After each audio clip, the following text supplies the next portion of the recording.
Pues está bien, son las 13, la 1 de la tarde con 1 minuto y vamos a empezar.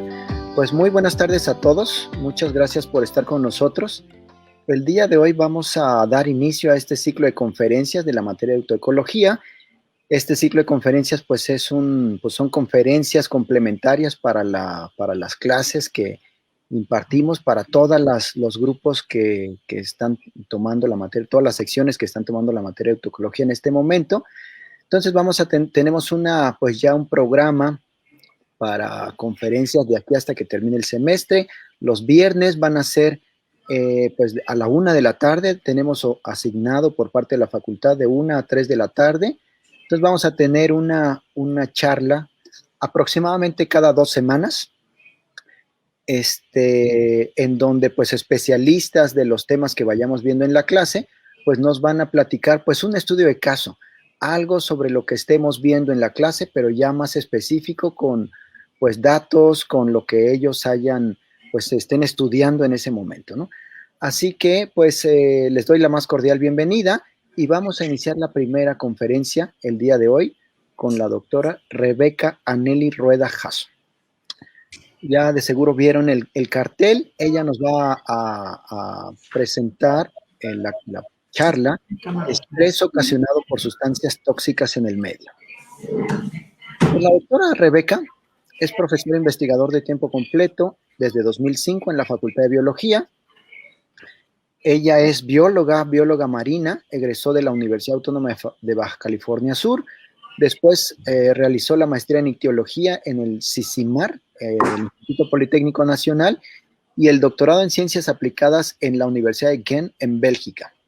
Ha realizado 33 cursos extracurriculares, incluyendo un diplomado en toxicología clínica, y sus líneas de investigación que desarrolla son la acuicultura productiva para la conservación y la ecotoxicología acuática. Ha colaborado y dirigido diversos proyectos de investigación, entre ellos el saneamiento integral del cauce natural del meandro del río Lerma en La Piedad, Michoacán, e integración a la dinámica urbana.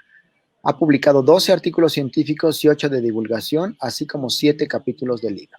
Ella ha dirigido 14 tesis de licenciatura y maestría e imparte en la Facultad de Biología los cursos de taller de comprensión de textos científicos en inglés, elaboración de protocolos de investigación y toxicología ambiental, y en Ingeniería Ambiental imparte el curso de Toxicología Ambiental y Seminario de Investigación. Ella colabora en el programa de tutorías desde 2009, en la Red de Enlaces Académicos de Género desde 2016 y en la Red de Equidad e Inclusión desde 2019. Así que, pues, sin más preámbulo, le doy la palabra a la doctora Rebeca. Solamente les recuerdo, por favor, cerremos nuestros micrófonos para no interrumpir la charla. Al final de la charla de la doctora Rebeca vamos a tener, pues, espacio para hacerle preguntas mediante en Facebook. Pueden ustedes escribir sus preguntas, traten de hacerlas lo más clara posibles para que la doctora Rebeca las pueda leer y contestarles a cada uno de ustedes. Entonces, pues, adelante, Rebeca. Hola, buenas tardes a todos. Muchas gracias por la invitación. Voy a iniciar y voy a compartir primero que nada mi pantalla. No los voy a poder ver durante la presentación, así que sus preguntas las veré hasta el final. Entonces, comparto pantalla primero que nada. Por favor, me avisan cuando la puedan ver. A ver.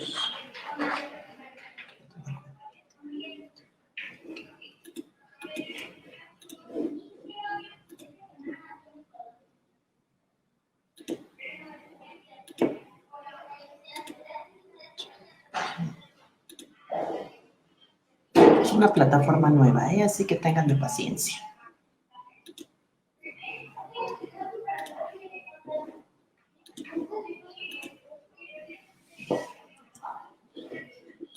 Bueno, espero que ya la puedan ver. Si me dicen, por favor, si ya la pueden ver para...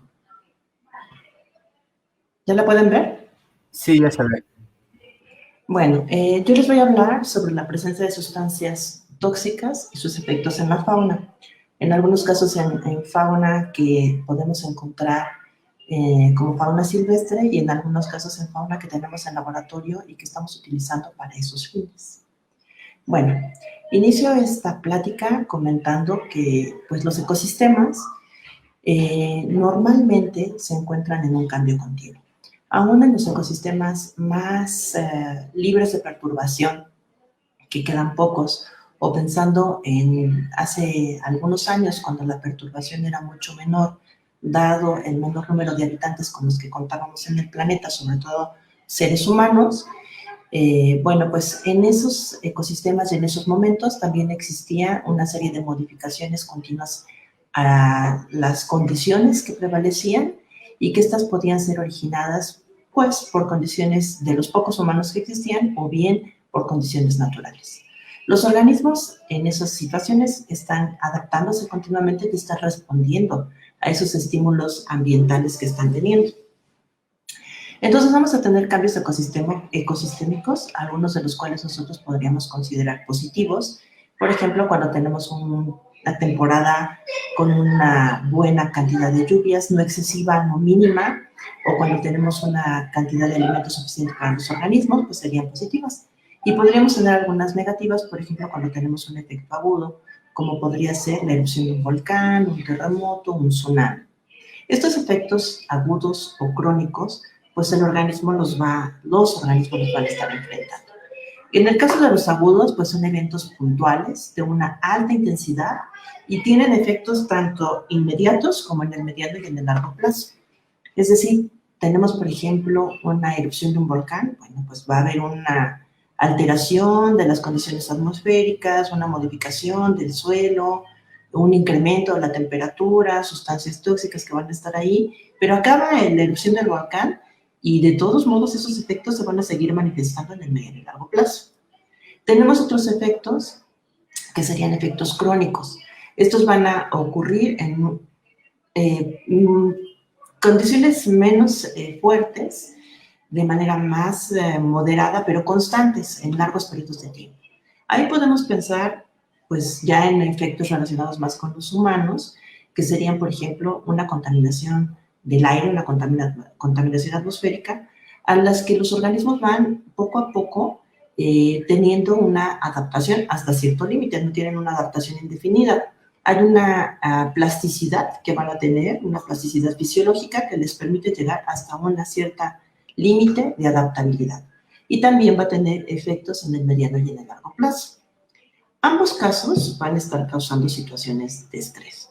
Y bueno, el estrés es una palabra que acuñó Seyle en 1936 y lo describió como ese conjunto de respuestas que tienen los organismos, que son de tipo fisiológicas y que van a experimentar como consecuencia primero de la percepción de un cambio, ya sea en los factores bióticos o abióticos, y que va a tener una activación fisiológica y conductual, que el objetivo es buscar la supervivencia o la homeostasis. Es decir, cuando el efecto no es muy fuerte, pues va a tratar de adaptarse y lograr mantener su estabilidad. Y cuando no, pues lo más importante es pues sobrevivir.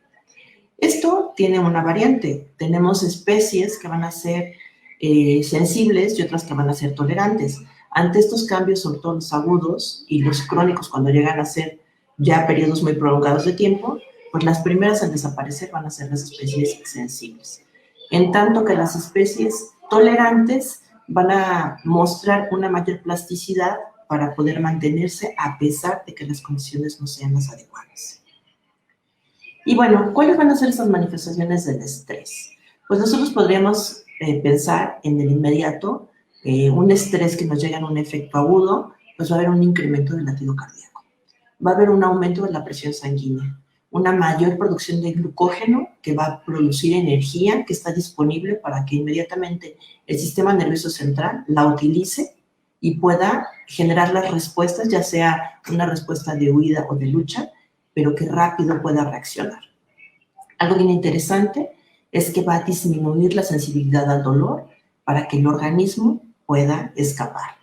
Otras que son pues un poco menores sería la salivación y la supresión del sistema inmune. Esto de la supresión del sistema inmune tiene que ver en que toda la energía va a estar dirigida pues al sistema nervioso central, al sistema muscular y al sistema cardiorrespiratorio, para poder poner al organismo disponible para enfrentar ese fenómeno que está ocurriendo o para escapar del mismo. Si nosotros tenemos un efecto en el largo plazo, eso va a tener pues un efecto en los organismos juveniles o los que se encuentran apenas en la etapa de desarrollo, en el crecimiento, y si ya son adultos va a tener un efecto en la reproducción. Si nosotros pensamos en la actualidad, bueno, pues ya para nosotros, inclusive los seres humanos, tenemos muchísimas clínicas de reproducción asistida en donde pues se están enfrentando estos problemas del estrés, ya sea el estrés laboral, el estrés de la contaminación de vivir en grandes ciudades y muchas otras situaciones que nos están ocurriendo también a los seres humanos y que están disminuyendo, a pesar de que la población humana sigue creciendo, están disminuyendo la capacidad de reproducción. Entonces tenemos estos centros de reproducción asistida que ya están incluso aquí en Morelia. Bueno, ¿cómo funciona esto de cuando nos estresamos o cuando se estresa un organismo? Acá yo les muestro un cerebro. En este cerebro tenemos unas glándulas muy importantes que ustedes ya han oído hablar de ellas muchísimas veces. Una de ellas es la hipófisis y abajito de ella, la hipófisis y abajito de ella, la pituitaria. Bueno, pues, ¿qué va a pasar? Primero la hipófisis va a generar una serie de sustancias que va a mandar a la pituitaria y que estas a su vez van a mandar información a las glándulas adrenales. Las glándulas adrenales las encontramos arriba de los riñones y vamos a tener esas pequeñas glándulas que van a generar estas sustancias que nos van a ayudar a lidiar con el estrés. Entonces, a lo que sería a nivel de hipófisis, pues vamos a tener esas secreciones neuronales que van a ocurrir en las neuronas parvocelulares y en las neuronas del núcleo paraventricular. Ahí se van a sintetizar estas hormonas que se llaman corticotrofinas y estas van a ser un factor liberador de la corticotrofina que se va a enviar a la pituitaria. La pituitaria recibe la información y lo que va a hacer es liberar una hormona adrenocorticotrópica que la va a secretar en el lóbulo anterior de la adenohipófisis. Ahí se va a enviar, primero va a ocurrir una escisión, un rompimiento de polipéptidos posttransicionales y estos van a ser enviados a través del flujo sanguíneo a los receptores adrenocorticales que son especializados, es una juego de llave-cerradura. Exactamente, estos receptores tienen sus puntos donde se pueden unir y van a hacer que se liberen los glucocorticoides. Los glucocorticoides, pues podemos tener el cortisol, que es el más conocido, y los corticosteroides.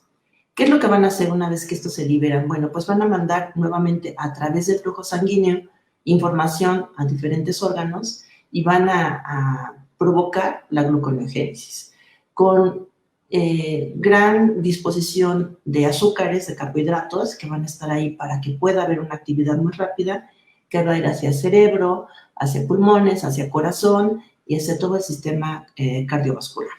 Entonces se está bombeando sangre a toda velocidad, se está mandando toda la energía, se está mandando azúcares para que el cuerpo pueda responder rápidamente. También va a haber una movilización o inhibición del almacenamiento de energía, dependiendo de la respuesta que tome el organismo, ¿no? Hay también modificaciones en la conducta y esas modificaciones en la conducta van a tener una respuesta fisiológica.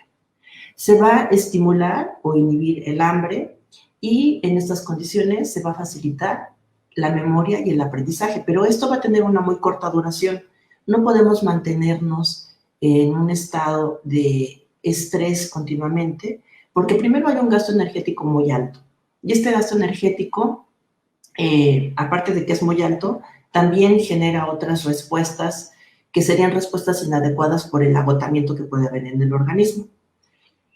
Alguna otra cosa que va a hacer también los glucocorticoides es inhibir la producción de sus precursores. Es decir, mandan el mensaje, ya me enteré de que estoy en peligro, ya tuve la respuesta, ya baja esa cantidad de precursores para que no siga el estrés.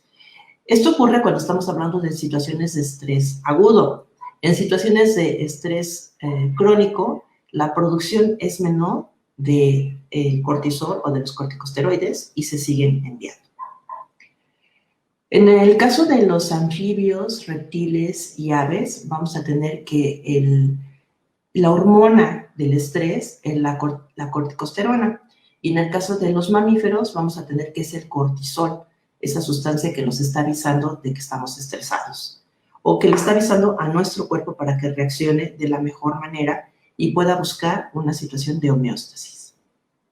Y bueno, pues nosotros como seres humanos que hemos venido haciendo un mundo totalmente artificial gracias a nuestra creatividad, pues tenemos un montón de situaciones que hemos provocado que están causando estrés no solamente a la flora y fauna que tenemos, sino también a nosotros mismos, ¿no? Y tenemos, bueno, pues alteraciones de la calidad del agua, del aire, del suelo, por diferentes situaciones. Tenemos pues una gran cantidad de nuevas sustancias que no existían en el pasado, que se están produciendo y que se siguen produciendo, de las cuales no conocemos todas sus rutas, qué es lo que va a pasar una vez que se liberan, pero se producen y se utilizan. Y después de tiempo nos enteramos que, no, pues es una sustancia que está generando una gran cantidad de problemas, entonces se tiene que retirar. Pero bueno, para que esto pase, ya pasaron 10 años por lo menos de que se mantuvo su utilización y ya se generaron diferentes problemas a nivel ecosistémico. Tenemos, bueno, alteraciones de los ciclos naturales, fragmentación y destrucción del hábitat, y tenemos otro que también es un estresor importante, que es la presencia de nuevos patógenos y de enfermedades, tanto para los seres humanos, como lo estamos viendo con la actual pandemia, o como para la vida silvestre. Y bueno, aquí nada más les muestro unas fotografías de todas estas situaciones que ustedes las conocen ampliamente, las han visto, hemos vivido en las semanas pasadas, por ejemplo, aquí en Morelia, una serie de incendios forestales que han modificado muchísimo la calidad del aire. Hemos incluso pues tenido días, hoy es un día más o menos, pero hemos tenido días en los que la visibilidad ha disminuido muchísimo y hemos sentido en algunas partes de la ciudad el olor a humo que ha venido transportado con los vientos de las zonas en donde ha habido esos incendios forestales. Bueno, pues en esta situación de crisis ambiental que hemos tenido, un grupo de investigadores se reunieron y formaron todo un grupo de trabajo en el cual trabajaron con grandes bases de datos para ver cuáles serían esos límites ecosistémicos a nivel planetario que nos limitarían y que podrían poner pues realmente en crisis no solamente a los humanos, sino ya a todos los diferentes ecosistemas. Y bueno, ellos vieron 9 posibles factores que están causando esto, ¿no? Los que tenemos aquí en este diagrama, estos son los límites planetarios de Rockström.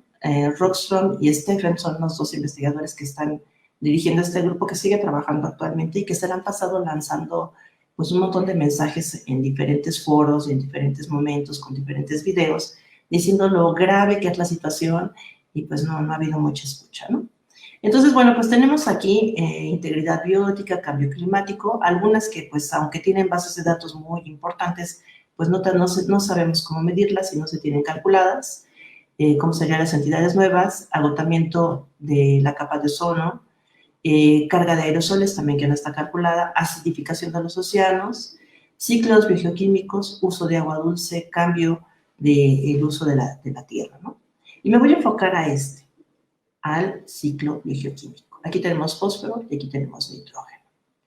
Estos 2 ciclos biogeoquímicos son muy importantes para el desarrollo de la vida. Sin embargo, en algún momento, estamos hablando quizás del siglo XIX, inicios del siglo XX, la falta de uso, de disponibilidad tanto de fósforo como nitrógeno para la producción de alimentos, pues limitaba el que pudiéramos producir los alimentos. Entonces, pues la población no podía crecer en la manera que posteriormente lo hizo, porque se cultivaba lo que la tierra daba y entonces los cultivos eran bastante limitados. Ustedes han de recordar que tanto el fósforo como el nitrógeno y el potasio, pero principalmente el nitrógeno seguido por el fósforo y posteriormente con el potasio, son elementos o nutrimentos necesarios para el crecimiento de las plantas. Y bueno, si estos no los podíamos adicionar a través de los fertilizantes, pues la producción de alimentos era limitada y entonces en 1900 pues había grandes hambrunas, ¿no? Que limitaban el crecimiento de la población, pues había grandes mortalidades. Todavía hoy en día tenemos grandes hambrunas, pero estas ya tienen otros problemas, no es un problema de la falta de producción de alimentos, sino es la mala distribución de la riqueza. Y bueno, esta situación nos llevó pues a hambrunas globales de gran importancia. Este es, por ejemplo, un homenaje a la hambruna que hubo en Irlanda. Esta es una foto tomada de la hambruna que hubo en España. Y todavía en la actualidad, pues les digo, tenemos hambruna. Y bueno, esta se soluciona a partir de que se empiezan a producir los fertilizantes. Los suelos entonces, antes de que se produjeran los fertilizantes, pues tenían baja productividad y se quedaban con la baja productividad. Había algunas maneras de intentar hacer que esto mejorara, pero la manera en que mejoraba no llegaba a los cultivos masivos que tenemos en la actualidad.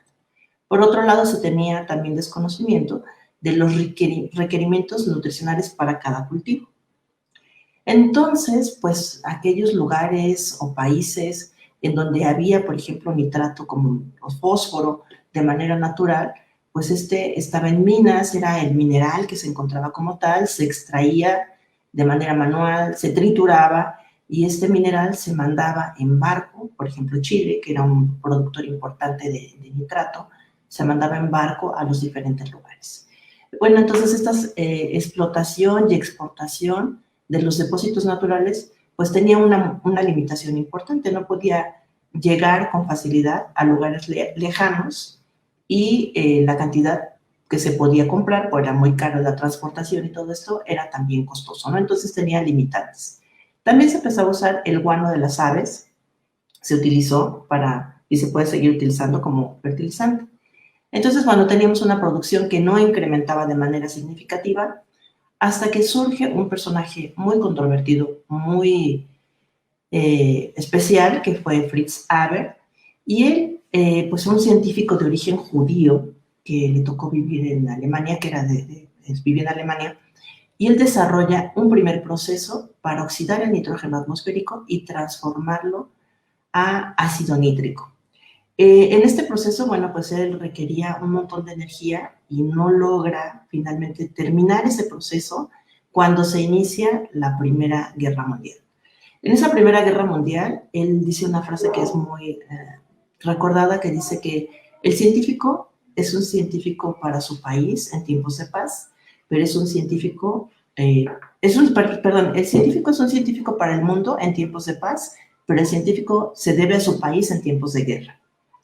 Este señor que fue pues, el que desarrolló junto con otro personaje que ahorita les muestro esta primera forma, este primer proceso de generar fertilizantes, también hizo algo muy importante que fue la primera arma de destrucción masiva. Él combinó el gas cloro, lo pusieron hagan de cuenta, unas pequeñas botellitas de cristal, lo cerraron, lo combinaron con cianuro. Y cuando estaba la Primera Guerra Mundial, en la batalla de Ypres, en lo que es la frontera de Francia con Bélgica, lanzaron esas bombas gaseosas. Y al no saber los soldados qué era lo que estaba ahí, pues corrieron y empezaron a respirar ese cloro con cianuro que les quemó prácticamente pues, todas las vías respiratorias y que los mataba inmediatamente. Ahí en esa región de Ypres hay un puente y hay las columnas del puente tienen escritas por todos los lados los nombres de las personas que murieron en esa batalla, pues que es muy, muy memorable por la gran cantidad de muertos que hubo en un momento. Y entonces ahí empieza el surgimiento de las armas de exterminio masivo.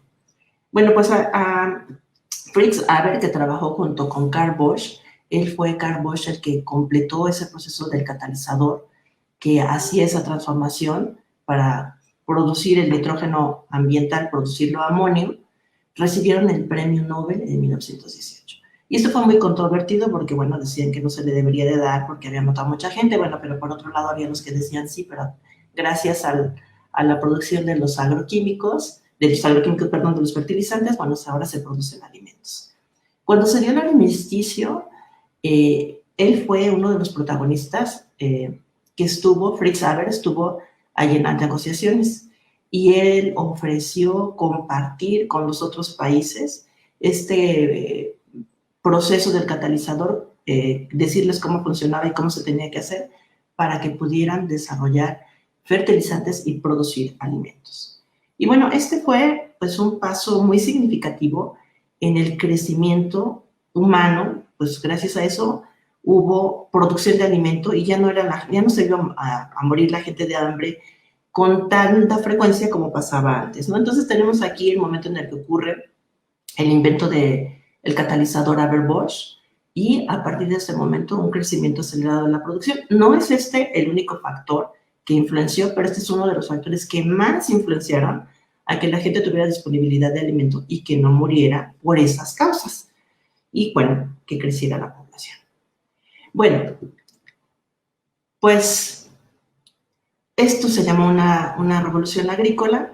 Ahí cambiaron, porque previo a lo que hizo Haber-Bosch hubo una revolución agrícola en donde las personas empezaron a entender que no cualquier cosa se podía cultivar en cualquier lugar y empezaron a hacer una selección. Y después viene el proceso de Haber-Bosch, la producción de los fertilizantes, y hay un crecimiento continuo que no ha parado hasta el momento de fertilizantes que cada vez sigue siendo mayor. Y bueno, ya para 1999 se estaban produciendo 100 millones de toneladas anuales de fertilizantes. El fertilizante cuando se pone para una planta no se aprovecha en su totalidad. Aproximadamente se calcula que entre un 10 a un 30% es absorbido por la planta. La otra parte se va ya sea a escurrir o se va a lixiviar, es decir, va a penetrar a la tierra, a las capas interiores y puede llegar incluso a los mantos freáticos o bien puede escurrir por las capas superficial de la tierra y llegar a los cuerpos de agua. Aquí tenemos a los fertilizantes, ampliamente utilizados en la actualidad, fertilizantes químicos. Y bueno, aquí vemos cómo está, por ejemplo, la tabla de producción. Ese es lo que tuvimos en México y esto es lo que tenemos a nivel internacional, ¿no? Entonces, para 2016 se produjeron 214 millones de toneladas. De estos, 57.4 eran fertilizantes nitrogenados, 23.7% eran fosfatados y 18.9 eran potásicos. La principal mezcla que se usa para los cultivos pues es estas dos y el potasio también, pero en una menor cantidad. Entre 2006 a 2016 hubo un incremento del 1,8% del consumo mundial de fertilizantes. Los principales productores son China, Estados Unidos, Rusia, India y Canadá, con 61.5% de la producción. Esto tiene que ver con el mineral que de manera natural se encuentra, en algunos casos como es el de los fosfatados, que es la roca fosfórica. En México tenemos reservas de roca fosfórica en la península de Baja California, tenemos roca fosfórica mexicana, una empresa importante que produce fosforita para los fertilizantes, y en el caso de los nitrogenados, bueno, pues se producen a través de este catalizador que Haber y Bosch produjeron y que ha tenido poco cambio y que requiere grandes cantidades de energía. Así que no nada más es el que se utilice el nitrógeno atmosférico, sino que además el proceso de catalización requiere de calor y esto pues también abona a la situación ambiental global. Y bueno, como todos ustedes saben, pues lo que no se aprovecha por las plantas, ya quedamos en que es una pequeña cantidad, entre un 10 a un 30%, se va a ir a lo que yo les estaba comentando, hacia el subsuelo o va a escurrir hacia las zonas bajas y va a llegar a cuerpos de agua. ¿Qué va a generar? Bueno, pues va a generar, entre otras cosas, la contaminación de las aguas, que va a provocar un fenómeno muy conocido que es la eutroficación o eutrofización, las lluvias ácidas por el nitrógeno que va a perderse y que se va a gasificar y va a subir a la atmósfera, que cuando llueve pues va a precipitar y va a generar una lluvia nitrogenada, una lluvia ácida, que va a quemar inclusive las plantas, los monumentos, los suelos. y, bueno, genera la acidificación de los suelos que posteriormente provocan, pues, con el paso del tiempo, una indisponibilidad para que puedan ser utilizados para más cultivos, ¿no? Bueno, esto es lo que ocurriría a nivel de un cuerpo de agua, en donde tenemos la eutrofización, en donde el nitrógeno y el fósforo llegan, se incluyen en el agua, vienen, se disuelven, y como son nutrientes, son aprovechados por las algas y por las plantas acuáticas. Estas se van a reproducir en una cantidad acelerada, a tal grado que van a provocar una capa que va a tapar la superficie del agua y que va a impedir a los rayos luminosos pasar a las capas inferiores. Al tener esta problemática, bueno, pues vamos a tener inclusive que las mismas plantas que se encuentran no en la capa donde todavía perciben la luz, sino más abajo, van a cambiar su proceso fotosintético por uno fotorrespiratorio y van a empezar a utilizar el oxígeno que se encuentra en el agua. Esta utilización del oxígeno pues va a disminuir el oxígeno para los otros organismos no autótrofos y va a provocar una anoxia que provoca en muchos casos la muerte de peces, de anfibios, de otros organismos, y que también va a entrar a un proceso de descomposición con una mayor cantidad de consumo de oxígeno. Y bueno, al final todo esto se va a convertir en un caldo de agua putrefacta, en un proceso de oxidación que va a requerir gran cantidad de oxígeno, que va a generar gases, va a generar malos olores, el olor característico de huevo podrido, y que, bueno, se vuelve al cuerpo de agua en un agua que ya no se puede aprovechar, ¿no? En muchos lugares tenemos, pues, diferentes niveles de eutrofización. Y, bueno, aquí les presento, por ejemplo, cómo está a nivel oceánico. A nivel oceánico, pues, tenemos lugares en diferentes partes del mundo donde hay concentraciones, pues, elevadas. Aquí, por ejemplo, en las zonas de Europa, en el Mar del Norte, en donde tenemos también asentamientos humanos importantes, porque no nada más es por los fertilizantes, también tenemos aportes importantes que vienen a través de las aguas negras que no son adecuadamente tratadas, en donde no sean todavía esos nutrientes no se han logrado de transformar, y van a llegar ya a través de las aguas negras y de los fertilizantes para producir este fenómeno que hoy por hoy se está convirtiendo en un problema importante a nivel global. Esto no nada más está ocurriendo en las aguas oceánicas, también está ocurriendo en los cuerpos de agua dulce, y también, bueno, pues vemos que las cantidades que tenemos son elevadas, los niveles de miligramos de nitrógeno, nitrógeno de nitratos o de nitritos o de amonio que se encuentran disponibles en el agua, y vemos, bueno, pues que tenemos en concentraciones elevadas, pues muchísimas partes de nuestro planeta, ¿no?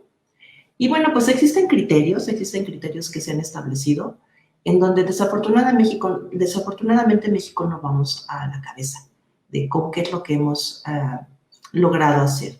En México tenemos una norma 01 ECOL de 1996 modificada, en donde no tenemos considerado como tal las diferentes especies químicas de los nitratos.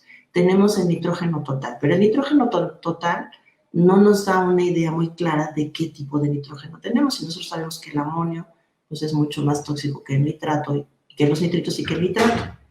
Entonces, bueno, pues además estos diferentes especies químicas van a interactuar con la temperatura y con la presencia de oxígeno para oxidarse o para reducirse o para hacerse más tóxicos.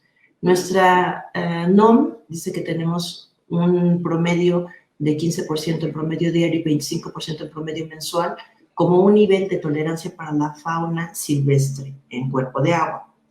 Tenemos unas normas que están bastante mejor, que son los criterios ecológicos de calidad de agua, que desafortunadamente no son obligatorios. Estos son como que si alguien los quisiera aplicar, pues está bien, pero no son obligatorios. Y estos sí nos marcan valores bastante bajos para el amonio de 0.06 y para los cultivos de peces, de bagres, de 0.42, igual para el agua marina de 0.01, aquí por el efecto de la sal, que va a disminuir el efecto del amonio, de nitritos también un valor bajo de 0.04 y de nitratos de 0.02 en agua marina, y para los cultivos de trucha y de camarón tenemos valores. Sin embargo, lamentablemente no es un reglamento que sea obligatorio. En otros países, como Estados Unidos, a través de la EPA, antes de que llegara pues, el último presidente que pasó por ahí destrozando esta importante Agencia de Protección Ambiental, que esas son las siglas, ¿no? Agencia de Protección Ambiental de Estados Unidos. Ella hizo muchísimos avances durante el tiempo del presidente Nixon hasta que llegó Trump, hizo muchísimos avances y fue realmente pues una especie de imagen que siguieron muchos otros países con sus criterios de calidad de agua. Ellos establecieron diferentes normas, primero, igual que en el caso de Canadá, que son estas, hablando de criterios generales, que poco a poco fueron transformando a criterios de ecorregión, porque se dieron cuenta de que cada cuerpo de agua tiene características diferentes que no podían aplicarse, pues, reglas generales, ¿no? Los casos más interesantes son, por ejemplo, los casos como los de Australia y Nueva Zelanda, en donde sus normativas son sumamente estrictas y que además han seguido criterios de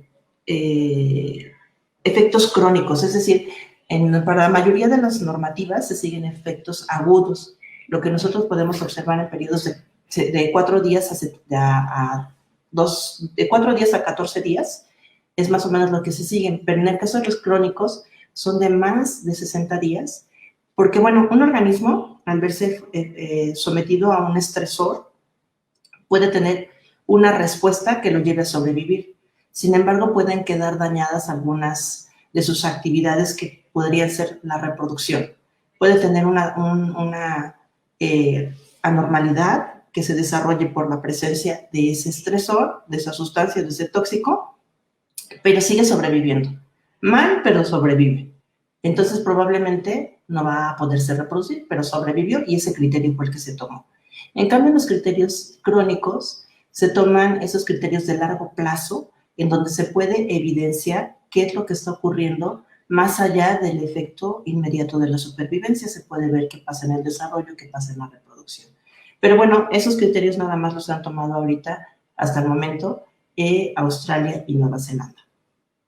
Y bueno, nada más para que ustedes tengan una idea, hablando de esto de los nitratos, pues los niveles de 0 a 10 serían adecuados para la vida humana y para el ganado, pero cuando ya estamos llegando, y para niños, para pequeños, que son los más susceptibles, pues si rebasamos ya el 21%, ya empiezan a tener problemas. Nosotros adultos podemos estar entre 41 a 100 partes por millón, los ppm, y todavía no nos empieza a generar problemas, pero bajos. Posterior a eso ya no es adecuado para agua potable para beber.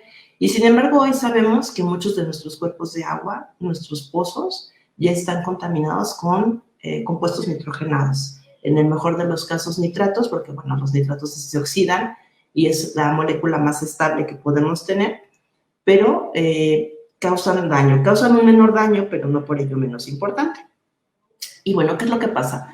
Pues el organismo lo absorbe, lo distribuye en su cuerpo y va a tener un inicio de que ocurre un efecto, va a haber un momento de máximo efecto, dependiendo, se va a presentar dependiendo de qué tan alta es la concentración, pudiendo ser más inmediato cuando es un efecto agudo o más posterior cuando es un efecto crónico, y esto puede provocarle una letalidad. También se tiene que ver, pues, directamente con la duración del efecto. Si el efecto es puntual y muy fuerte, pues la letalidad llega primero. Si el efecto es menor, pero crónico, la letalidad probablemente llegue posterior, pero va a haber afectaciones probables a otros sistemas del desarrollo de la reproducción del organismo, ¿no? Y va a haber posteriormente una excreción y un tiempo que inclusive cuando el organismo sale del estresor, aún pueda presentar mortalidad por efecto de ese estresor.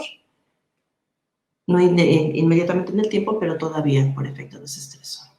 Y bueno, aquí les voy a dar unos efectos, unos casos como es este de los peces del género Orestia, son unos ciprinodontiformes que se encuentran en el lago Titicaca. El lago Titicaca pues es un lago muy importante de Sudamérica que comparten tanto Perú como Bolivia. Inclusive tienen la broma de que Titi para los bolivianos o peruanos, depende de quién lo diga, y la otra parte para el otro grupo, ¿no? Bueno, pues en este lago se encuentran estos organismos y un estudio que se hizo recientemente, pues hizo un análisis de la calidad del agua, cómo estaba el nitrógeno amoniacal total y el oxígeno. Se observan que hay bajos valores de oxígeno en algunas zonas del lago y ya en lo que serían los peces se encuentran respuestas que son resultado de esa respuesta al estrés. En este caso son las branquias y cada uno de los pequeños fragmentos que componen la branquia, que se llaman lamelas, las lamelas branquiales. Ustedes cuando ven un pez, abren una branquia, tiene diferentes arcos branquiales. En cada uno de esos arcos branquiales tiene conformado por estas lamelas branquiales, y es aquí donde se lleva a cabo el proceso respiratorio, en un intercambio que viene en esta parte central, en donde hay un flujo de sangre que va en sentido contrario al agua y que va a permitir que se disuelva el oxígeno en la sangre. Pero cuando está la presencia de nitratos en el agua, pues hay una reacción del organismo, que es este proceso que se llama hiperplasia o inflamación en estas lamelas secundarias, y también las lamelas, es decir, estas pequeñitas líneas que se encuentran aquí, se peguen. Si vemos acá, están separadas en la parte más proximal a la parte cartilaginosa donde se unen. Acá la vamos a tener, y aquí están separadas, y acá en las partes en donde van a tener primer contacto con el agua que va a estar con el estresor, con la sustancia tóxica, pues ya vemos que están inflamadas y en algunos casos, como aquí en las puntas o en estos lados, completamente pegadas. También se forman estas círculos aquí, que son las telangiecitas y que son una especie como de, hagan de cuenta que fuera una varice que ocurre a nivel aquí. Lo que ocurre es que las pequeñas arterias se inflaman en un mecanismo de respuesta del estresor, y es como un mecanismo de respuesta que permite, pues, concentrar el efecto del estresor aquí para que las otras lamelas puedan seguir realizando la respiración. Sin embargo, bueno, pues este es un factor que va a provocar una disminución en la captura de oxígeno y que eventualmente provoca la muerte de los organismos. Bueno, este es un caso que realizamos aquí en el 2015 con una estudiante que hizo su tesis en el laboratorio, y trabajamos a dos especies endémicas de la zona centro de México, dos peces godeidos, uno muy sensible, que es la Eschyphia multipunctata, y uno muy tolerante, que es la Goria tripinis. Este lo podemos encontrar todavía hoy en día en cuerpos de agua muy contaminados, y están ahí en malas condiciones, llenos de parásitos, pero siguen, pueden seguir. En tanto esta, bueno, pues ya se le considera amenazada de acuerdo a la norma oficial y en otros trabajos. Lo que hicimos fue poner a estos organismos, someterlos a diferentes concentraciones en un sistema estático con 30 organismos por cada acuarito, tanto de una como de otra especie, pero en dos etapas separadas. Aquí fue prueba con nitritos y con fosfatos, y lo que observamos como resultado de esta exposición fue una exposición crónica, es decir, aguda, de poca duración, para ver qué era lo que pasaba, ¿no? Normalmente en estos casos las concentraciones son elevadas, y lo que vimos, bueno, pues coincidió con lo que nos estaba diciendo la bibliografía.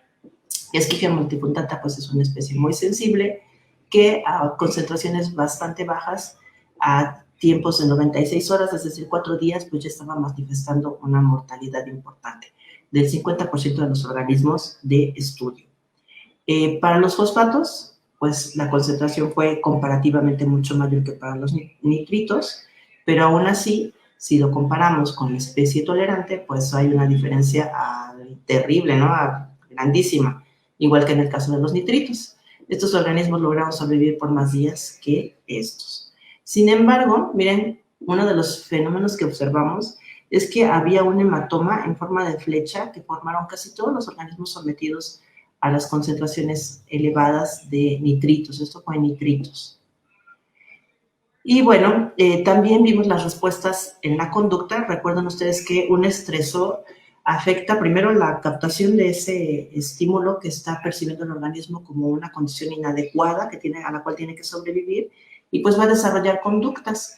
Esas conductas las medimos en dos parámetros, uno que fue la presencia en la columna del agua, es decir, en dónde preferían estar, en la parte superficial, media o en la parte del fondo del acuario. Para eso usamos unas columnas que pudieran permitirnos tener espacios suficientes para que se pudieran diferenciar a los organismos. Y cuando estaban en el grupo control, pues estaban prioritariamente en la zona media, la mayoría. Iban al fondo, pero la mayoría estaban en la parte media. Cuando estaban en una concentración baja, esta parte, conforme fue pasando los días de exposición, empezaron a irse hacia la parte superficial. Esto, aunque había una buena concentración de oxígeno, había aireación suficiente y se estaban viendo el oxígeno y estaban buenas concentraciones, pues no tenían la capacidad para poder recibir el oxígeno, y lo que hacían era empezar a boquear en la parte superficial, buscando complementar con oxígeno atmosférico.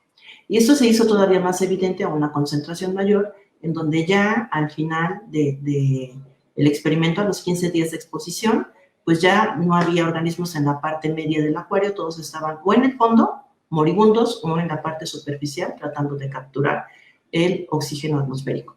Y este fenómeno se presentó en la especie tolerante, pero pues con concentraciones más elevadas y en un efecto de mucho menor intensidad comparado con la especie sensible. Cuando los organismos se alimentan, normalmente pues tienen la respuesta de ir hacia el alimento. Pero cuando están sometidos a un estresor, a un tóxico, como en este caso a los nitritos, pues en un principio, en el grupo control, la respuesta siempre era rápida, llegaban rápido activamente al percibir el alimento, pero conforme va pasando el tiempo de exposición, pues cada vez van tardando más tiempo en llegar son menos la cantidad de peces que llegan a responder al alimento.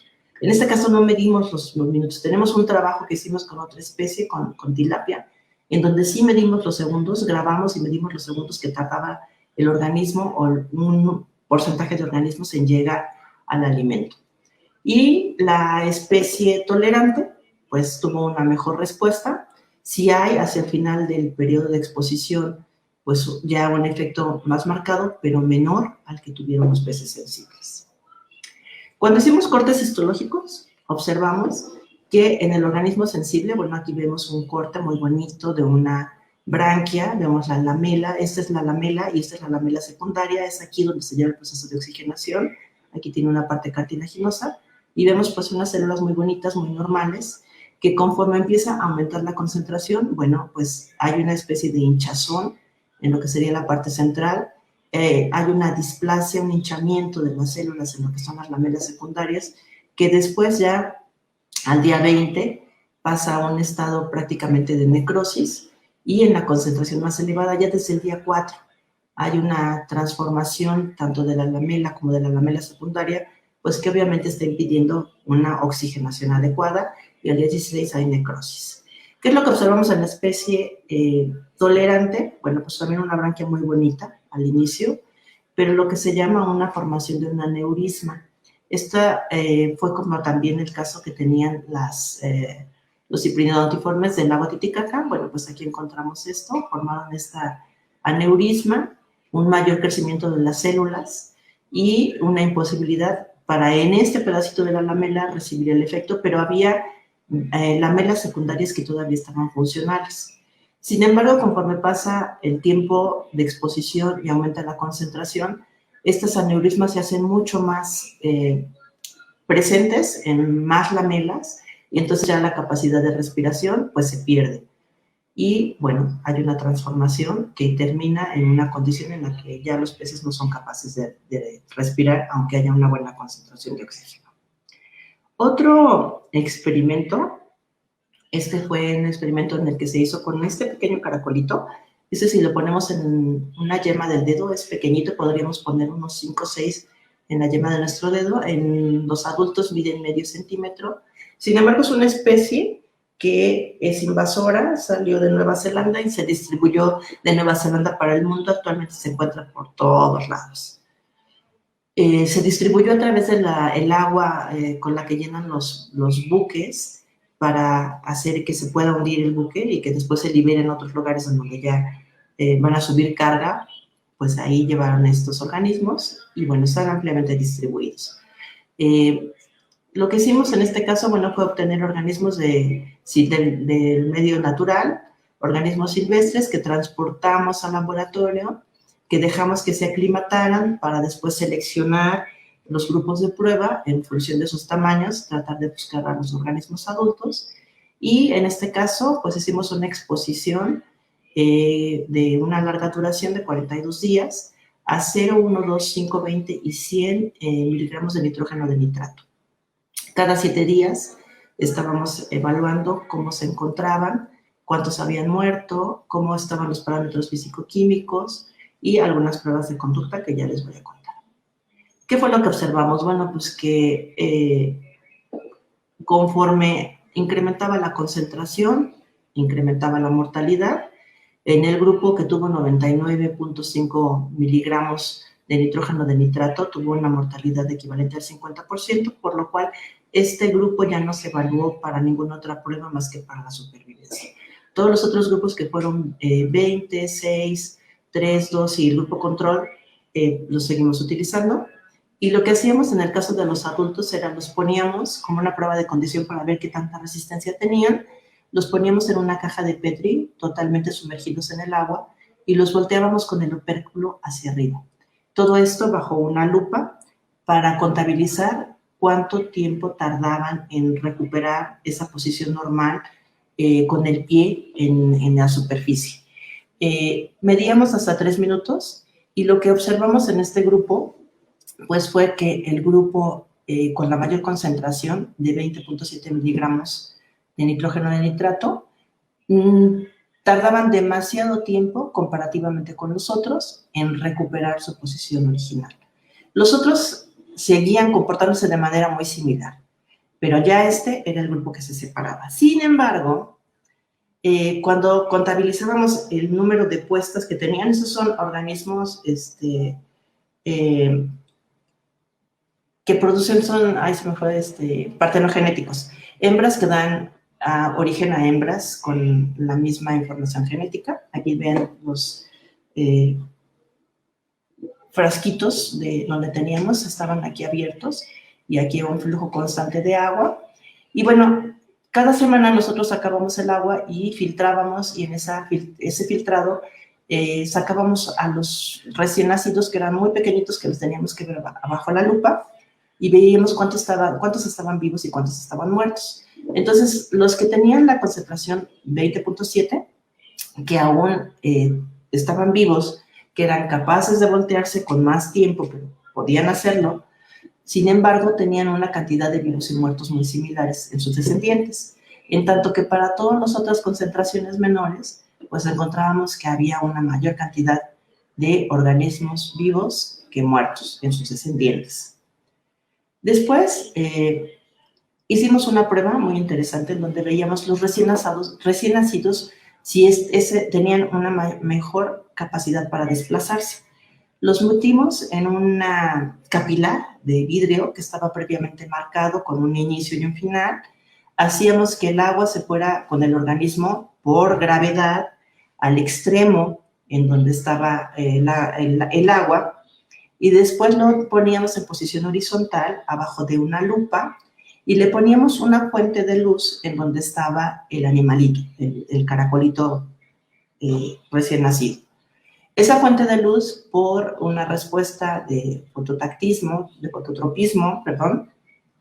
iba a hacer que el organismo evadiera la luz y se desplazara en sentido contrario. Y así ocurrió, y encontramos que el grupo control y las dos concentraciones más bajas, que fueron muy similares, todos se desplazaban muy bien, sin ningún problema, huían de la luz, en cuanto que la concentración de 6.2 ya tardaba un poquito más, y la concentración de 19.5, en donde todavía los organismos adultos eran capaces de reproducirse, ya no eran tan ágiles para voltearse, pero todavía podían producir descendientes, sus descendientes ya no podían desplazarse fácilmente evadiendo la luz. Y cuando lo hacían, no lo hacían en un patrón de desplazamiento continuo, sino que como que tenían un poco perdida la orientación y regresaban, iban y regresaban.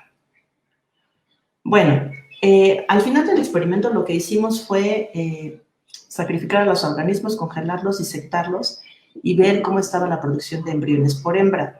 Aquí vemos un saco ovígero y dentro de este saco vemos aquí los embriones. Estos embriones ya tenían completamente desarrollado su concha, era ya dura, brillante, ya se veía perfectamente bien formada, y había algunos, como los que encontrábamos aquí, que estaban en una etapa 1 o etapa 2, que estaban pues, como huevo o un huevo ya con alguna separación, un pequeño proceso de desarrollo embrionario. ¿Qué fue lo que observamos? Pues en el caso del grupo control teníamos en las hembras que tenían gran cantidad de huevos en la etapa 1 y en la etapa 2 y muy poquitos en la etapa de los ya terminados que prácticamente estaban para nacer. Esto fue un patrón similar que se encontró en las concentraciones del grupo control y las dos más bajas y empieza a cambiar cuando llegamos a la concentración más alta, en donde tenemos que ya hay pocos embriones en las 3 etapas y muchos menos en la etapa 3, ¿no? Entonces hay un efecto a nivel reproductivo.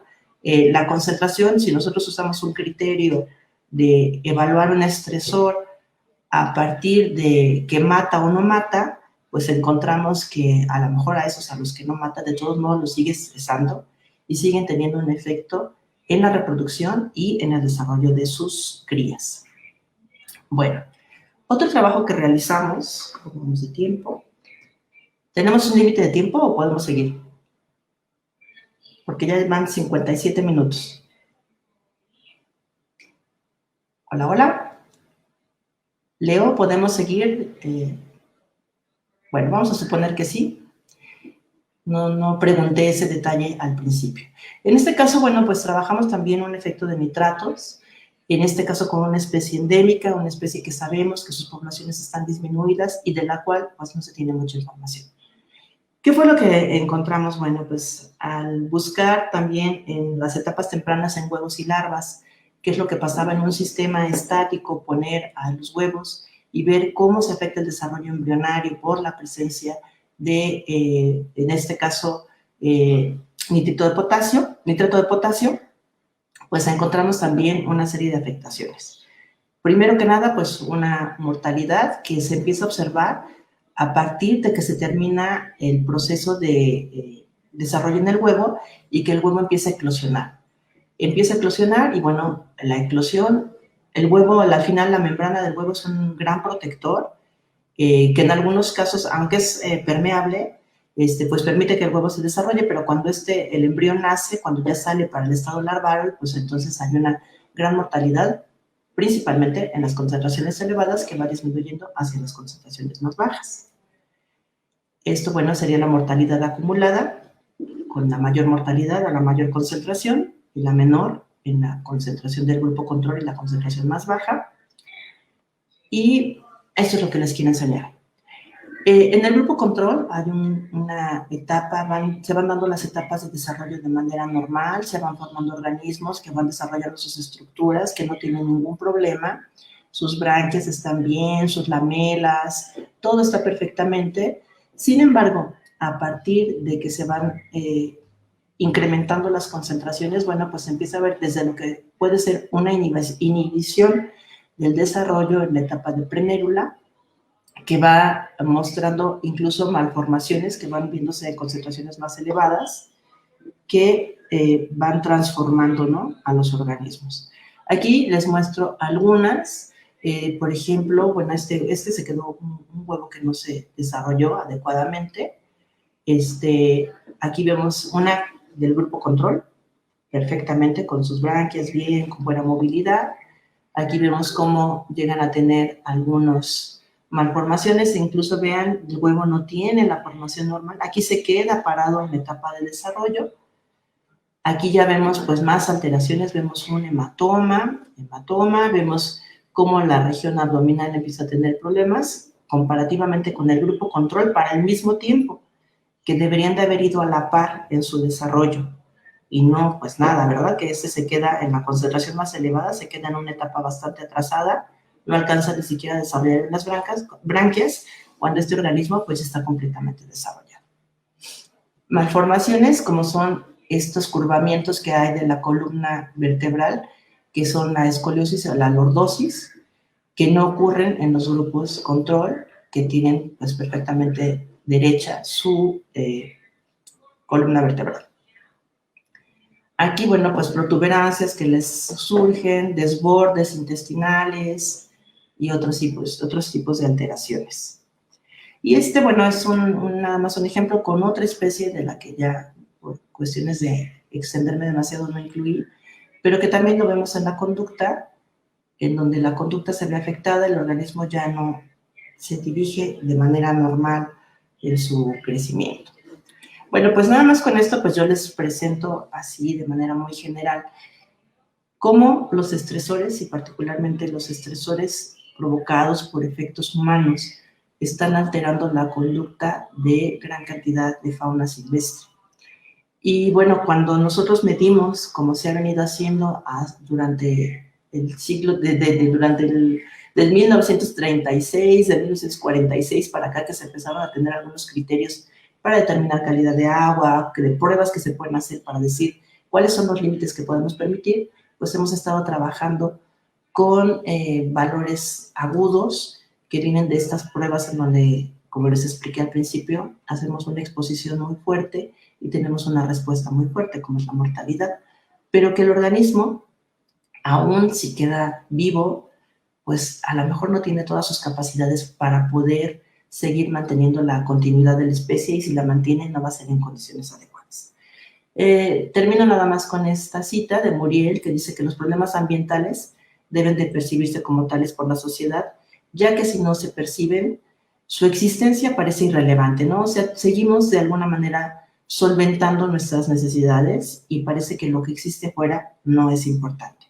Sin embargo, si no percibimos el problema, pues no estamos haciendo grandes cosas para resolverlos.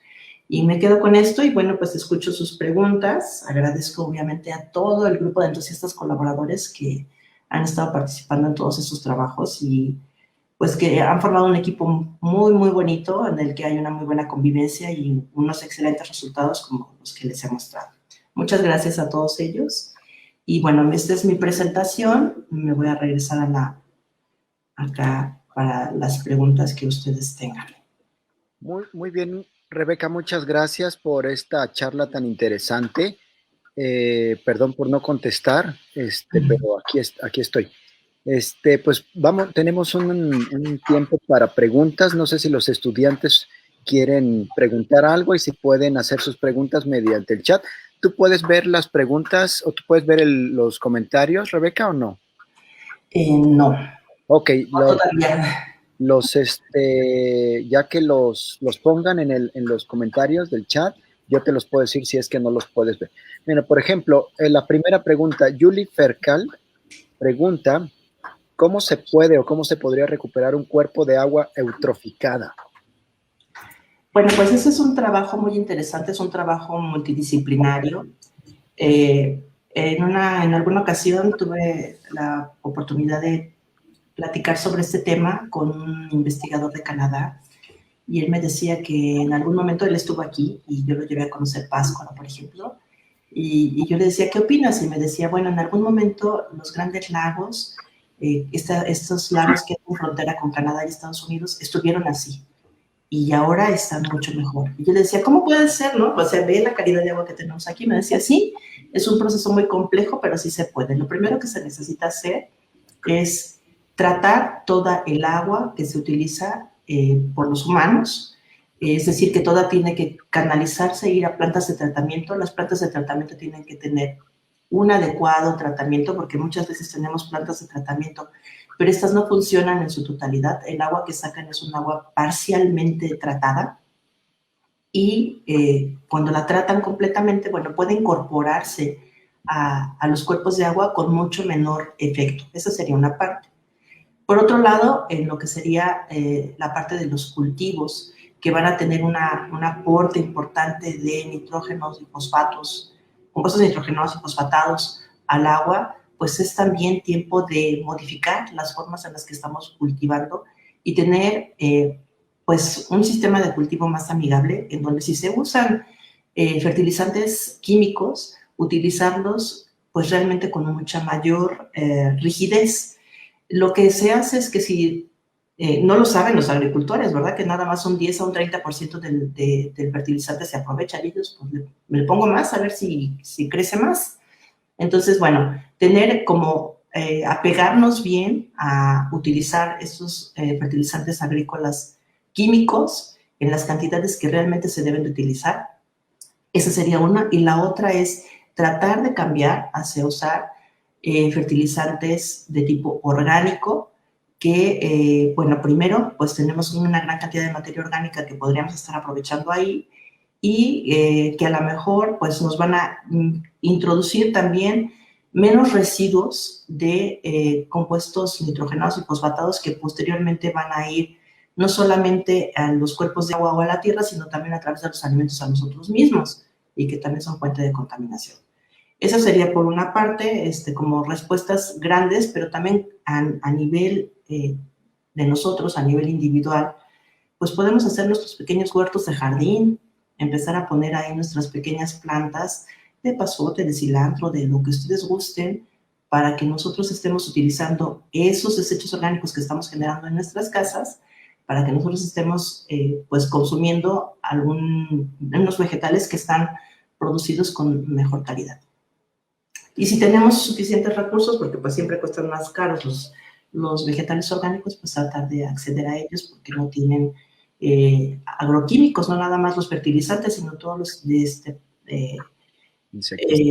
exfoliantes y toda una serie de productos cuyos residuos quedan ahí y que, bueno, ya se han hecho pruebas en otros lugares en donde cualquier persona, cualquier ciudadano normal, si se hace una prueba en sangre, pues tiene residuos de estos compuestos en sangre.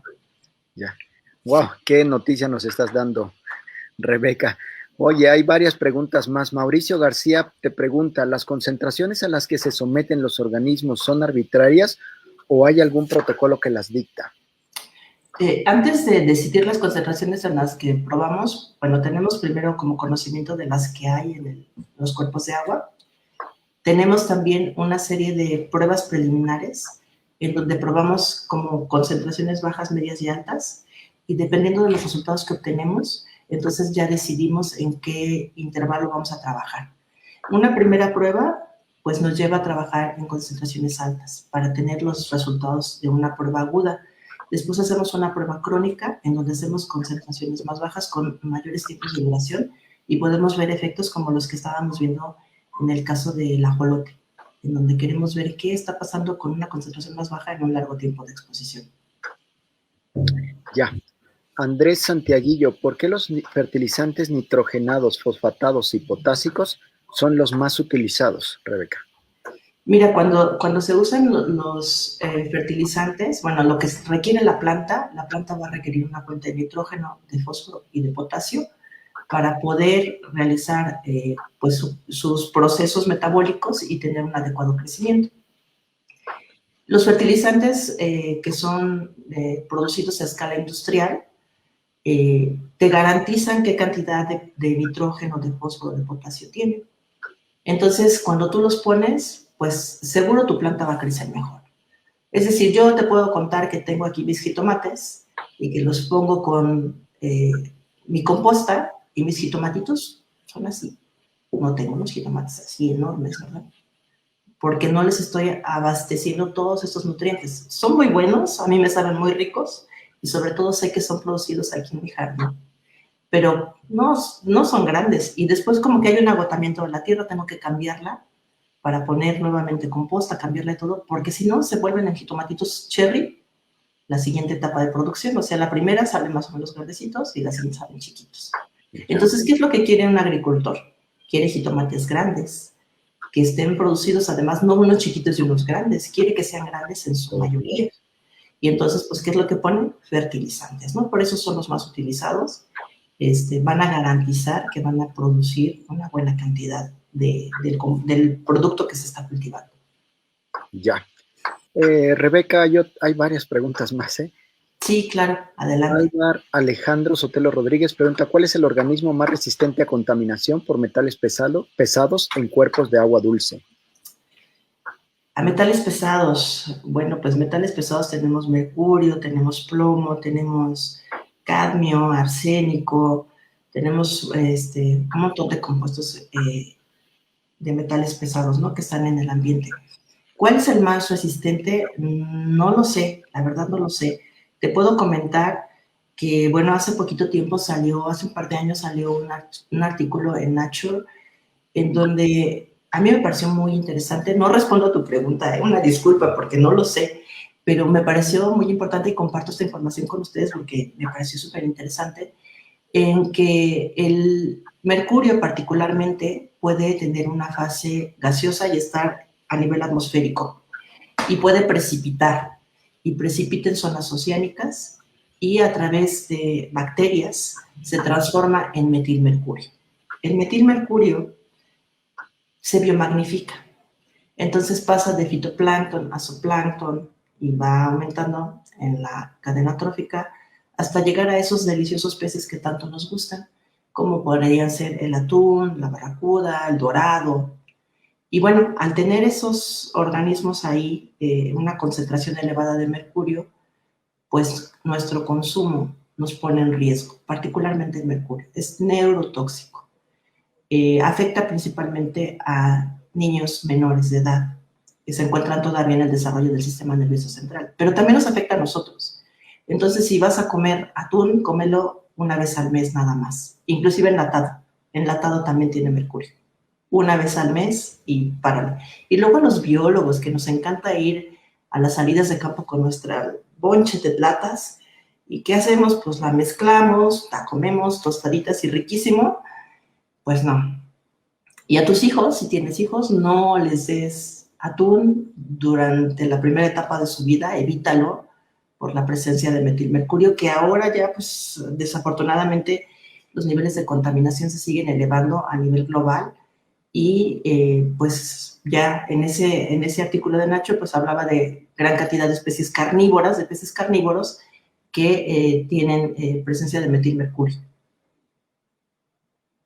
Muy bien, gracias, Rebeca.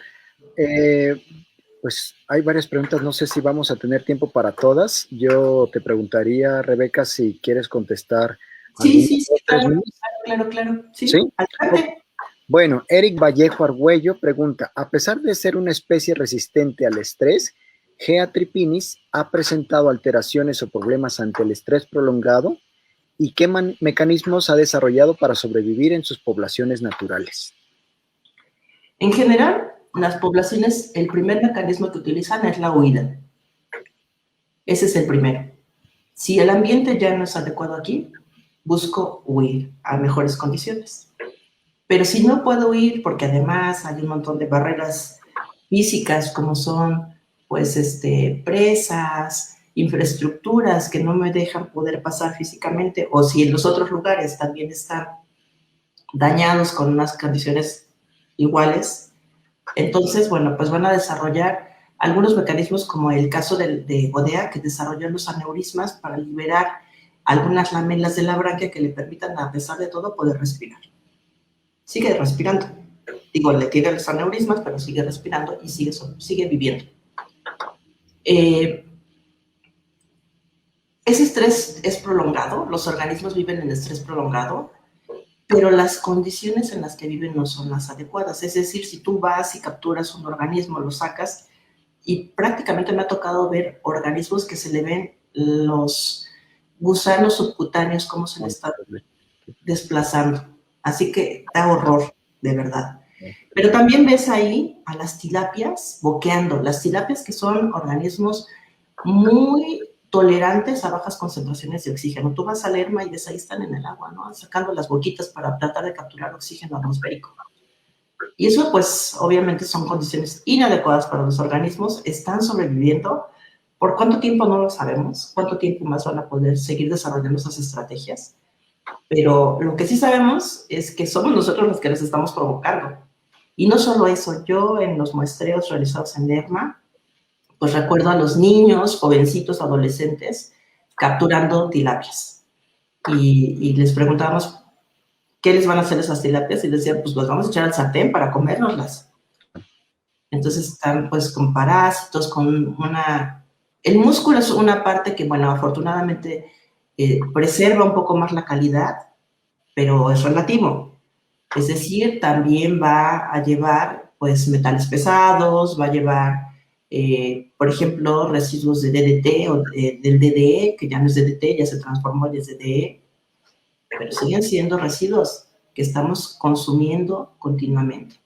Entonces, bueno, pues yo creo que aquí lo que nos queda a nosotros, que sí sabemos lo que está pasando, es empezar a tener actuaciones a nivel individual, no esperar a que ocurra ya la solución del gobierno que venga a ver qué nos va a solucionar, sino empezar a tener pues una serie de medidas a nivel individual que nos permitan modificar ya poco a poco, de manera que esto crezca más o menos pronto, lo que estamos afectando a nuestros ecosistemas, ¿no? Ir generando conciencia para nosotros y para los demás.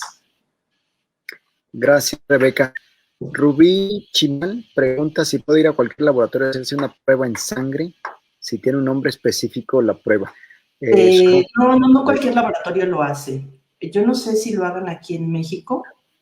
Yo sé de laboratorios en Miami, en donde sí te hacen esa prueba para determinar la presencia de glifosato. Glifosato es un compuesto que se ha venido vendiendo, es un agroquímico de amplia distribución. Apenas hace una semana se acaba de aprobar una ley en donde se permite seguir usando el glifosato, porque, bueno, si no se permite, bueno, pues hay una gran cantidad de industria y de negocios que van a perecer. Tengo el dato, por ahí se los paso, la noticia apareció en El Financiero, me parece, y eso les estoy hablando hace 2 semanas, de que se va a permitir el uso de glifosato, que ya está prohibido en muchísimos países, y es ese uno de los compuestos que ya está determinado en sangre, inclusive en sangre de personas que han mantenido un régimen orgánico durante un par de años.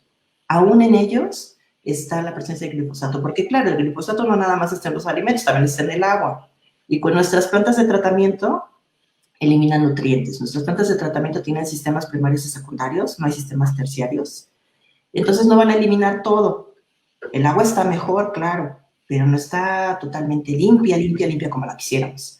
Entonces, a través de esto, pues vamos a recibir en el agua potable, digo, podemos usar el agua de garrafón, usar nuestro filtro, lo que quieras, pero sigue circulando. Somos parte de un gran ecosistema global en donde lo que entra da la vuelta y nos llega a nosotros. Y aquí estamos. Y les podría comentar, por ejemplo, también en el caso de todo lo que son las drogas de abuso, que bueno, además ahora pues estamos por permitir y aceptar que esto sea totalmente lúdico y que todo el mundo venga, vamos, celebremos, pues esos residuos también salen en la orina, llegan al agua, van a la planta de tratamiento, no los elimina la planta de tratamiento, llegan a los cuerpos de agua y regresan a nuestra agua potable. No se ha evidenciado aquí en México su presencia en agua potable, pero sí se ha hecho en otros países. Y sí se ha evidenciado su presencia en plantas de tratamiento en Michoacán. Tenemos heroína, morfina, cannabinoides en los cuerpos de aguas negras. Wow. Pero las plantas de tratamiento, ya les digo, no tienen más que tratamientos primarios y secundarios. Entonces no se eliminan y llegan en el agua potable. En España, por ejemplo, hay trabajos en donde las potabilizadoras, a la salida de la potabilizadora, ya midieron y están ahí los metabolitos. Es decir, no es la sustancia tal cual, es una sustancia modificada, pero es ese compuesto. En concentraciones de nanogramos, pero están ahí. Y que pues como que la perspectiva es que están aumentando y van a seguir aumentando. Más ahora pues que ya estamos más abiertos a aceptar el uso de este tipo de sustancias, en donde nos estamos enfocando a todo lo social y no nos estamos enfocando a lo ambiental. Las respuestas que se tomaron para permitir el uso lúdico, por ejemplo, de la marihuana, no tienen ningún fundamento en las condiciones ambientales. Yo dudo mucho que estas personas sepan que eso va a transportarse en el agua y que probablemente en el vaso de agua que se tome, pues ahí también va a tener residuos de cannabinoides.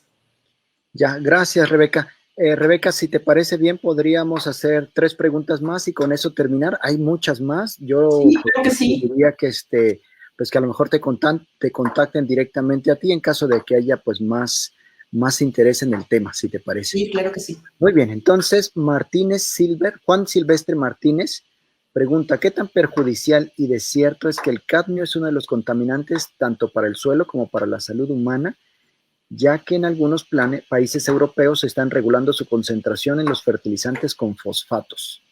Sí, obviamente es un metal pesado que tiene efectos en todos los organismos, tanto en los organismos silvestres como en los humanos, efectos que ya están comprobados, conocidos. Muchos metales pesados que entran al organismo, bueno, tienen afectación al sistema hepático y renal. En algunos casos, no recuerdo en este momento bien lo del cadmio, para no mentirte, pero en algunos casos tenemos algunas metaloteínas, que son algunas enzimas que capturan al metal y lo tienen ahí, pero en el momento que lo liberan a través de la orina, queda disponible, está biodisponible y en ese momento puede causar daño. En el caso de algunos otros metales, como por ejemplo el plomo y el mercurio, se acumulan a nivel de las apófisis de los huesos, es decir, las zonas de crecimiento. Entonces, un niño recién nacido o de pocos años, pues va a tener muy poca depositación de metales pesados, pero una persona de 60, 70 años, en una radiografía que le hicieran, aparecen en sus huesos las depositaciones de metales. Y se ven así claramente en las radiografías como unas zonas de color muy brillante, en donde tenemos esa depositación. Tenemos depositación en las uñas, en el pelo, en todas las estructuras duras del cuerpo. Entonces, pues sí, o sea, que lo estén regulando me parece muy bien. En general, estos países, como son los países europeos, como Nueva Zelanda, Canadá, han estado trabajando mucho con el cuidado ambiental, han mejorado muchísimo. También se habla, por ejemplo, de que en algún momento ¿cómo se llama el río que está en Alemania, Holanda? Ahí se me fue el nombre. No me acuerdo ahorita del nombre. Bueno, este río tuvo una contaminación importantísima con algunas sustancias químicas que se utilizan para hacer fertilizantes y prácticamente se quedó sin fauna, o sea, todo flotó muerto. Hicieron unos procesos de limpieza, de quelación de sustancias de metales, pusieron plantas de tratamiento y en la actualidad es un río que se encuentra bastante bien, o sea, sí se puede. Obviamente necesitamos invertir una buena cantidad de recursos y primero que nada necesitamos estar conscientes de los problemas que tenemos. Cuando nosotros vemos aquí en el río Chiquito y en cualquiera de nuestros cuerpos de agua, pues vemos que cualquier persona pasa y tira cualquier basura, pues estamos dándonos cuenta de que no hay ese nivel de conciencia. Yo cuando camino por CEU y veo que está la basura tirada por todos lados, digo, pues seremos muy universitarios, pero no hemos adquirido un nivel de conciencia y de ciudadanía que nos haga responsables. Entonces, bueno, pues yo creo que aquí esa es una parte muy importante que tenemos que trabajar, tanto nosotros como docentes con ustedes con ustedes mismos y sus familias. Gracias, Rebeca. Olivia Huerta pregunta si es recomendable usar composta y fertilizante a la vez. Pues yo creo que, bueno, si queremos tener un cultivo orgánico, pues tenemos que usar solamente composta. Si queremos más enfocarnos en la producción, pues entonces sí sería conveniente usar poquito fertilizante químico y utilizar más composta, ¿no? Más fertilizante orgánico.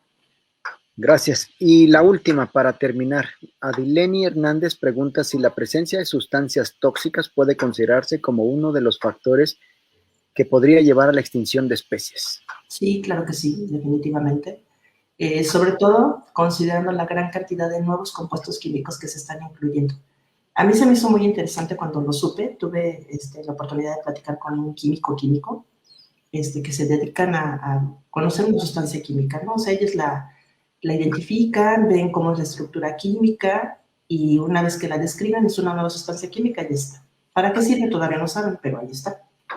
Entonces, bueno, hay todo un como catálogo de las sustancias químicas que hay y entonces otro tipo de químicos van a venir y les van a dar uso. Cuando se da ese uso no tenemos el principio o el criterio de riesgo, precautorio de riesgo, ¿no?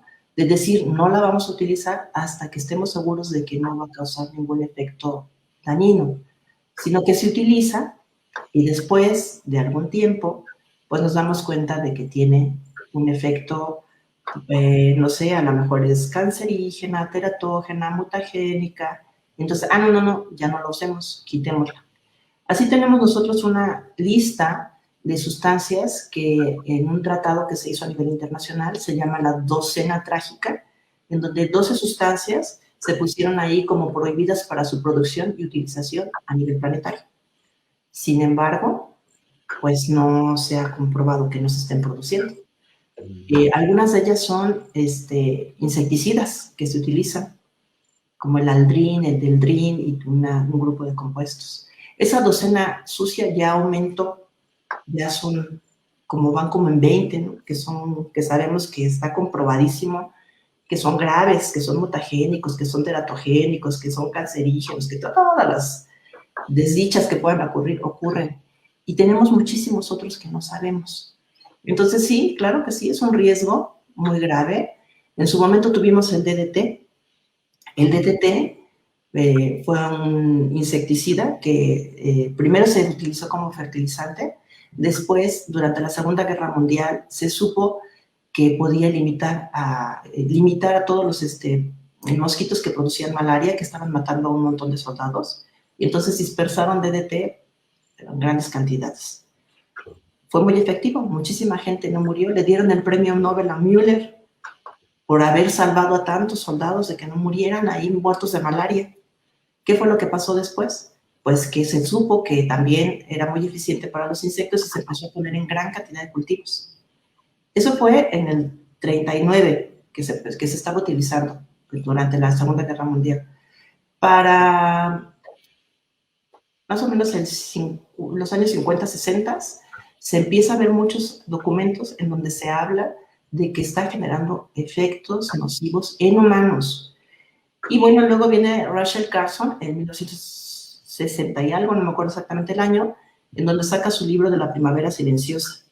Y dice, bueno, es un libro de divulgación en donde alerta que el uso del DDT está provocando la muerte de los pájaros porque no pueden los cascarones solidificarse. Entonces, las hembras ponen el huevo se destruye, se cae y no nacen. Y sí, hubo especies que estuvieron muy cerca de la extinción por efecto del DDT. Ella misma, Rachel Carson, muere de cáncer y en 1972 se prohíbe la utilización del DDT en Estados Unidos y hasta el 2000 se produce en México. Fíjense, solamente hace 21 años que está prohibido el uso del DDT cuando sabemos que es tan peligroso. Entonces, pues sí, obviamente, claro que puede ocurrir. De hecho, pues yo creo que lo que tenemos que hacer es enterarnos de todas estas situaciones que ocurren. Tenemos que ser como personas conscientes, saber qué estamos usando y por qué lo estamos usando, y tener esa toma de decisión fundamentada en por qué estamos haciendo lo que estamos haciendo. Muchas veces actuamos con buenas intenciones, pero en desconocimiento, y terminamos haciendo malas decisiones, o sea, en el largo plazo teniendo malos resultados. Entonces, pues es una toma de conciencia que tenemos que ir generando. Muy bien, pues muchas gracias, Rebeca, por esta interesante charla y que creo que nos ha sacudido para, pues, nosotros como individuos, ¿verdad? Como personas, pues tomar acciones que a lo mejor, pues a nuestro nivel pequeño de nuestra casa, pues pueden tener resultados, ojalá que, pues, benéficos, ¿no? Así que, pues, muchas gracias. Fue una charla muy, muy buena, muy interesante y además que ilustra también, pues, todo pues lo que vemos en la clase en la materia de autoecología. Pues hasta aquí terminaríamos. Muchas gracias a todas las preguntas. Perdón por los que no pudo contestar, pero... Si gustan, me las pueden mandar a mi correo. Sí, se pueden contactar directamente a la... Mi correo es rebeca.rueda@umich.mx y si gustan, pues ahí podemos seguir. En esta charla tan interesante que además a mí me gusta mucho compartir estos temas porque yo creo que es una manera de hacer conciencia. Claro que sí. Muy bien, muchas gracias. Y les recuerdo que, pues bueno, vamos a estar teniendo estas charlas cada 15 días o en ocasiones cada semana, los viernes en punto de las 13 horas. El próximo viernes 14 tenemos la charla de Irene Gaona, que nos va a presentar Dime cuándo y cuánto, si te diré cómo eres, los ritmos de la vida y teorías de historias de vida en 2 especies de paseriformes. Y el viernes 21 tenemos al doctor Jorge Contreras de la ENES Morelia, que nos va a platicar sobre la importancia del monitoreo fisiológico de los organismos en ambientes fluctuantes. Ya sus profesores les estarán recordando, pero se los digo para que pues estén enterados. Pues con esto terminamos. Muchas gracias, Rebeca. Muchas gracias, Alex, también por la producción. Y pues yo me despido. Hasta luego y buenas tardes. Bye, bye. Bye.